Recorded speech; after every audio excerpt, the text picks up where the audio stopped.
Perkembangan ilmu pengetahuan dan teknologi telah membawa perubahan yang sangat signifikan terhadap berbagai perspektif dimensi kehidupan manusia, baik dalam hal ekonomi, sosial, budaya, maupun pendidikan.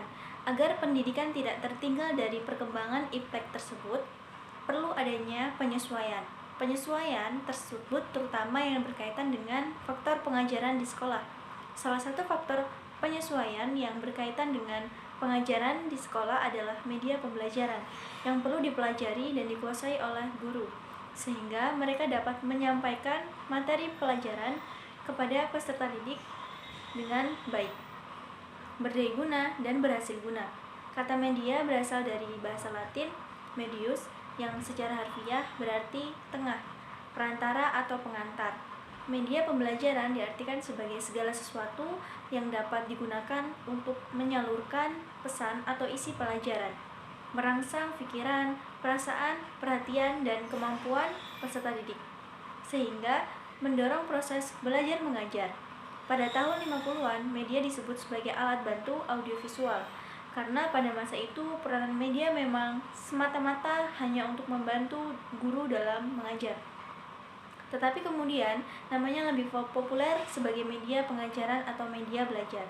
Sebagai bentuk media dapat digunakan untuk meningkatkan pengalaman belajar ke arah yang lebih konkret. Pengajaran dengan menggunakan media pembelajaran tidak hanya sekedar menggunakan kata-kata atau simbol verbal, sehingga diharapkan diperolehnya hasil pengalaman belajar yang lebih bagi peserta didik. Pemahaman akan nilai-nilai yang dimiliki masing-masing jenis media ini penting, karena dalam proses pendidikan, guru harus memilih media yang tepat agar tujuan-tujuan yang diinginkan dapat terwujud dalam diri peserta didik. Nilai-nilai praktis media pembelajaran, diantaranya yang pertama, dengan media dapat meletakkan dasar-dasar yang nyata untuk berpikir dan dapat mengurangi verbalisme. Yang kedua, dengan media dapat memperbesar minat dan perhatian peserta didik untuk belajar. Yang ketiga, dengan media dapat meletakkan dasar untuk perkembangan belajar sehingga hasil belajar bertambah.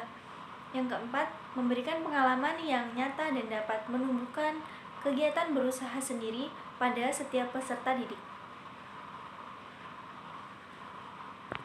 Di dalam pemanfaatan penggunaan media pembelajaran di sekolah, seringkali permasalahan muncul dan harus dihadapi oleh guru atau seorang pengajar. Bahkan menurut sebagian guru yang telah menjalankan tugasnya, media pembelajaran yang fungsinya untuk membantu dalam proses pembelajaran malah menambah beban ketika mengajar. Hal ini dikarenakan tidak mampunya guru untuk menggunakan media pembelajaran itu dengan baik. Kemudian di lembaga pendidikan banyak dijumpai kurangnya kreativitas guru, khususnya di sekolah.